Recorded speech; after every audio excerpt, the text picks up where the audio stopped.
We had a tornado come through the Midwest, and it actually ended up knocking down power lines across an interstate, which created some major issues with getting power to a refinery. And due to them losing power during that time frame, they had a ton of product and a ton of process lines that solidified. And then they needed our help and support with temporary heating to evacuate all those lines of all that material, get the plant back to a startup phase so that they could essentially restart the plant.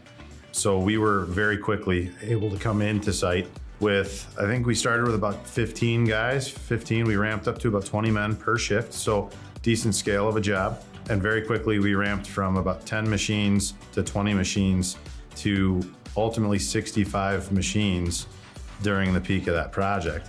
But where we were able to help commercially and operationally was through the use of our SmartCenter. Once everything was set up and running, we didn't have to have those 20 to 25 guys a shift anymore. We actually ended up going down to 5 men a shift for about 4 weeks' time, where we were just monitoring the process with the crew that was already there, and then the SmartCenter support monitoring all those locations 24/7.